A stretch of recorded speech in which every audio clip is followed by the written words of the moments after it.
Empat sahabat, Raka, Dini, Bayu, dan Sari, memutuskan untuk mendaki Gunung Lembah Hitam. Gunung itu sudah lama ditutup untuk umum, karena banyak pendaki yang hilang tanpa jejak. Namun bagi mereka, itu justru tantangan. Mereka ingin jadi kelompok pertama yang berhasil mencapai puncak lewat jalur lama yang sudah ditinggalkan. Sebelum berangkat, seorang warga desa sempat menahan mereka. Dengan wajah pucat, lelaki tua itu berpesan, "Kalau kalian dengar suara orang minta tolong di atas jam 2 pagi, jangan dijawab."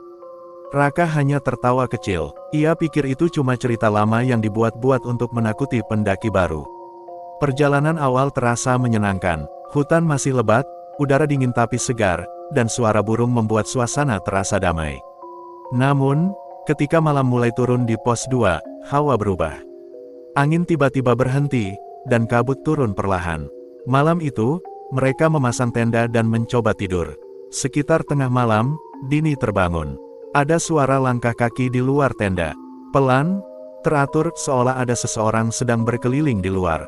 Dini sempat berpikir itu Raka yang mungkin ingin buang air.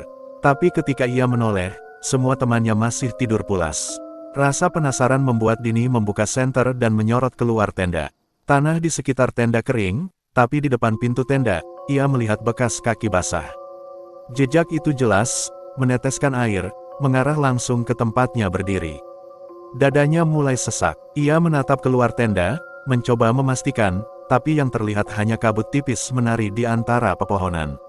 Lalu terdengar suara pelan, berat, seperti datang dari jauh tapi jelas memanggil namanya.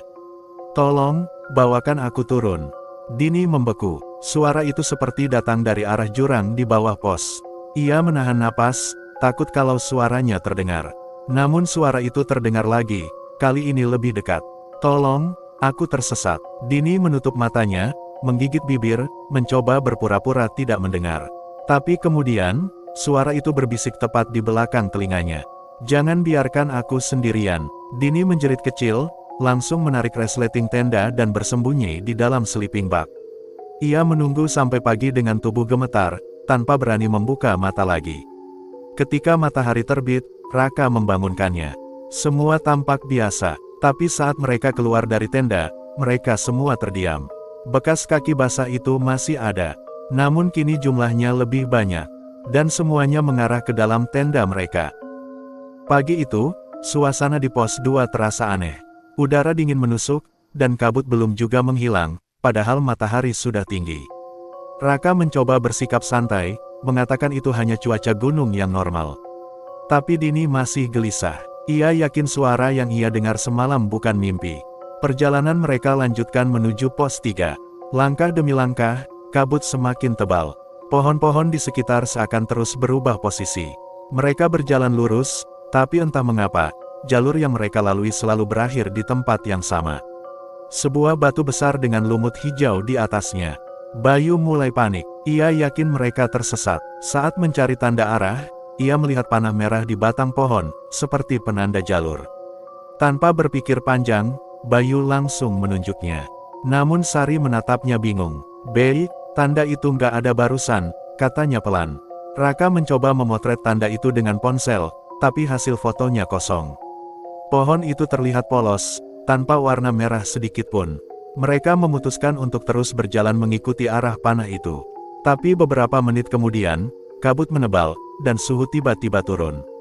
Angin berhenti berhembus, hutan menjadi hening. Saat itulah Dini berhenti melangkah. Di antara kabut, ia melihat sesuatu. Di atas pohon tinggi di sebelah kanan jalur, ada sosok perempuan duduk diam di dahan.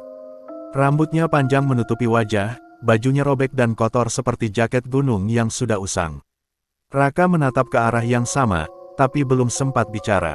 Sosok itu menoleh perlahan. Wajahnya pucat, matanya hitam seluruhnya. Dan ia tersenyum. Sebelum siapapun sempat bereaksi, kabut menutup pandangan. Ketika kabut sedikit menipis, sosok itu sudah hilang. Mereka mempercepat langkah, tidak saling bicara. Beberapa jam kemudian, di tengah jalur yang tak mereka kenal, mereka menemukan sesuatu yang membuat darah mereka membeku. Sebuah tenda kosong, berdiri rapi, di tengah kabut. Tidak ada siapapun di sekitarnya. Di dalam tenda, Hanya ada sepatu kiri dan selembar peta lusuh yang sudah berlumur tanah. Raka membuka peta itu, dan di sudut bawahnya tertulis dengan tulisan goyah. Jangan lewat jalur pohon berdarah. Semua saling berpandangan. Mereka tidak tahu maksud pesan itu. Tapi satu hal pasti, jalur yang sedang mereka tempuh bukan lagi jalur pendaki biasa. Setelah menemukan tenda kosong itu, mereka memutuskan untuk berhenti di pos 4. Langit mendung, dan hujan turun tak lama kemudian. Kabut semakin tebal, menelan seluruh pemandangan. Raka mencoba tetap tenang, menyalakan kompor kecil untuk membuat kopi, sementara yang lain diam menatap tanah. Tidak ada yang berbicara tentang sosok perempuan di pohon. Tapi semua tahu, mereka melihat hal yang sama. Malam datang cepat. Jam di tangan Bayu menunjukkan pukul 1.47 ketika Dini terbangun karena mendengar sesuatu. Bukan suara langkah kaki, bukan juga hewan. Suara itu seperti nyanyian lembut. Lagu anak-anak, dilantunkan perlahan di luar tenda. Nada itu berulang, tenang, tapi dingin. Dini menegakkan tubuh, mencoba mendengarkan lebih jelas. Suara itu terdengar semakin dekat, seolah seseorang sedang berputar di sekitar tenda mereka sambil bernyanyi. Ia membangunkan Raka, tapi saat Raka membuka matanya, suara itu tiba-tiba berhenti. Hening, lalu terdengar sesuatu yang lain. Suara langkah kaki di luar, tapi kali ini banyak. Seperti ada beberapa orang berjalan mengitari tenda dengan ritme pelan. Raka nekat mengintip dari celah resleting tenda. Di tengah kabut, ia melihat cahaya kecil, seperti lampu kepala pendaki. Cahaya itu bergerak perlahan melingkar di sekitar mereka. Namun sesuatu terasa salah. Cahaya itu melayang, tidak berada di ketinggian kepala manusia. Dan saat Raka menatap lebih lama, ia sadar. Cahaya itu tidak punya tubuh. Tiba-tiba lampu itu padam. Gelap total. Raka menarik resleting, menutup tenda rapat-rapat. Bayu yang terbangun panik, bertanya ada apa, tapi Raka hanya berkata singkat. Diam. Beberapa detik kemudian, terdengar suara goresan halus di kain tenda. Seperti kuku panjang menggaruk perlahan dari bawah ke atas. Goresan itu berjalan mengelilingi tenda mereka. Dini menahan napas, tubuhnya gemetar. Goresan itu berhenti tepat di belakang tempat ia berbaring. Lalu terdengar suara napas, berat, dalam, dan terlalu dekat. Seseorang berbisik. Suara itu pelan, tapi jelas terdengar di telinganya. Aku sudah di dalam. Dini langsung menjerit. Raka menyalakan senter, tapi tidak ada siapapun di dalam tenda. Hanya mereka berempat, duduk saling menatap dengan wajah pucat dan mata lebar. Malam itu terasa panjang, seolah waktu berhenti bergerak. Tak ada yang tidur lagi sampai pagi datang. Dan ketika cahaya matahari akhirnya muncul, mereka baru sadar, salah satu dari mereka tak lagi bangun. Bayu, tidur dengan mata terbuka lebar, dan senyum aneh yang tidak pernah ia tunjukkan sebelumnya. Pagi itu, gunung terasa benar-benar sunyi. Tidak ada suara burung, tidak ada angin. Bahkan kabut pun seolah diam di tempat. Raka, Dini, dan Sari duduk membisu di depan tenda. Mereka menatap tubuh Bayu yang terbaring kaku. Matanya terbuka, dan senyumnya masih sama seperti saat mereka menemukannya. Wajahnya pucat, bibirnya membiru. Tidak ada tanda-tanda serangan. Tidak ada luka, tidak ada darah. Bayu hanya berhenti bernapas. Sari menangis. Dini menatap kosong. Raka berusaha berpikir jernih, mereka harus turun. Tapi setiap kali mencoba mencari arah turun, kompas mereka terus berputar, seolah jarumnya kehilangan kendali. Kabut menebal lagi. Dalam kabut itu, Dini merasa mendengar suara. Suara Bayu, pelan, tapi jelas. Aku di sini. Ia menoleh cepat, tapi tidak ada siapapun. Hanya kabut putih dan siluet pohon yang samar. Mereka memutuskan meninggalkan tubuh Bayu di pos 4. Berjanji akan melapor begitu berhasil turun. Namun baru beberapa langkah, Dini menoleh ke belakang. Dan tubuh Bayu sudah tidak ada. Mereka panik, berlari kembali. Hanya tersisa bekas tanah basah. Seolah seseorang menyeret tubuh itu menjauh. Dari arah tebing, terdengar teriakan. Sari yakin itu suara Bayu. Mereka berlari mendekat, dan di seberang jurang, di balik kabut, terlihat seseorang berdiri diam. Wajahnya Bayu, tubuhnya kaku, bajunya penuh lumpur. Ia menatap mereka tanpa ekspresi, lalu mengangkat tangan pelan, melambaikan salam perpisahan. Sebelum siapapun sempat bicara, Bayu melangkah mundur, dan jatuh ke dalam kabut. Dini berteriak, tapi suaranya tenggelam di udara dingin. Raka mencoba menenangkannya, mengatakan mungkin itu hanya bayangan. Namun saat mereka berbalik, di belakang mereka tergeletak tas Bayu. Padahal mereka yakin tas itu ditinggalkan di dekat tubuhnya tadi. Raka perlahan membuka tas itu. Di dalamnya ada pakaian basah, sisa makanan, dan sebuah kamera kecil. Ia menyalakan kamera itu. Ada satu video terakhir, rekaman pendek, diambil dari jarak dekat, dengan napas tergesa. Bayu merekam jalur kabut di depan tenda.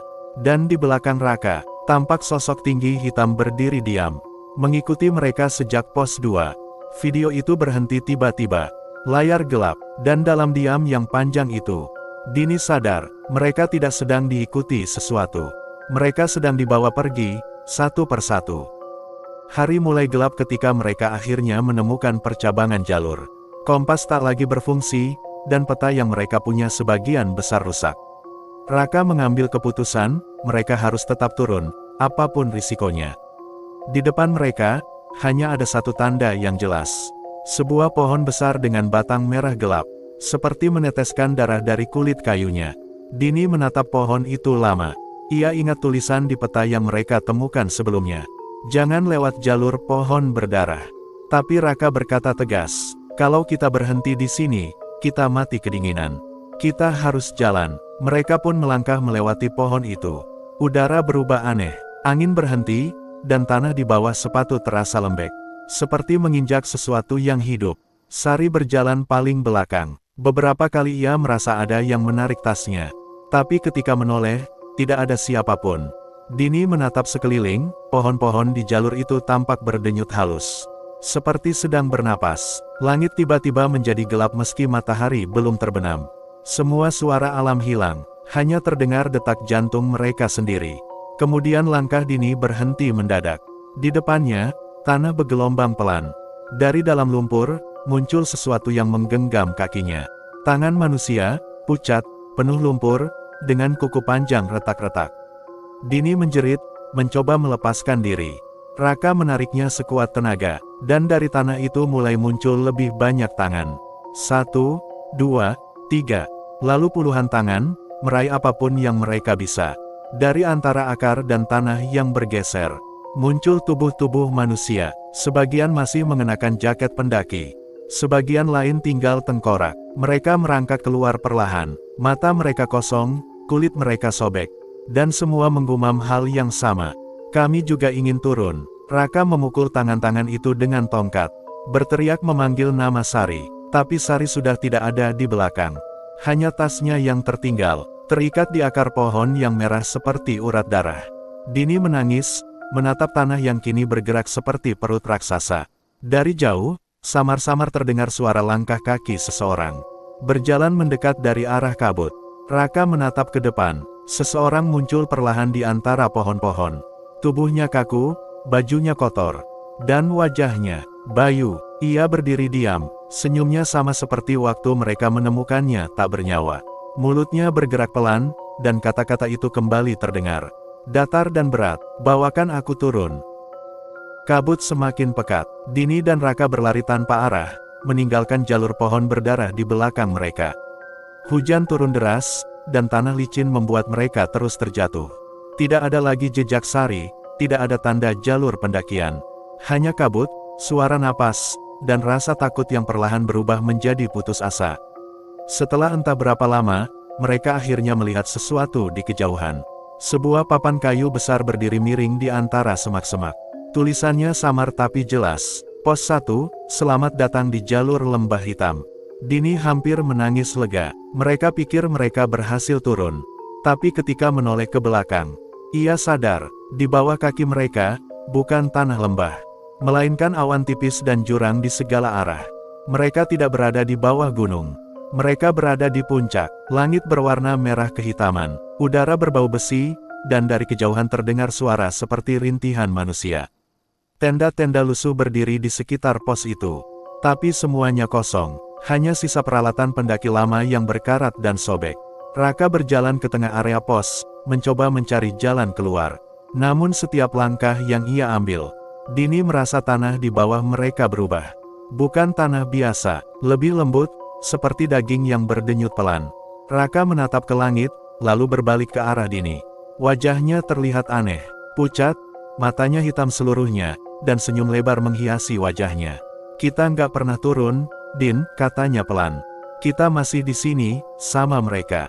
Dini mundur, tubuhnya gemetar. Di belakang Raka, muncul bayangan-bayangan hitam. Puluhan sosok pendaki dengan wajah hancur, mata kosong, dan tubuh menggantung di udara. Semua menatap Dini, dan bersama-sama berbisik, "Selamat datang di rumah."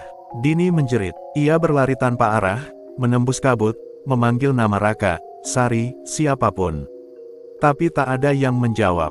Saat langkahnya berhenti, ia menemukan sesuatu di tanah, kameranya sendiri. Ia menyalakannya, berharap bisa merekam jalan pulang. Layar menyala sebentar, gambar terakhir yang terekam adalah dirinya sendiri. Berdiri di antara kabut, dengan ratusan tangan pucat yang muncul dari tanah. Menarik tubuhnya perlahan ke bawah. Kamera jatuh. Layar menampilkan kabut bergulung pelan. Lalu, gelap. Beberapa bulan kemudian, sekelompok pendaki baru datang ke kaki Gunung Lembah Hitam. Mereka bertanya pada warga desa. Katanya jalur lama sudah aman ya sekarang. Orang tua penjaga warung hanya menatap mereka lama, lalu tersenyum kecil. Sudah. Tapi anehnya, tiap malam masih ada yang menyalakan lampu tenda di puncak.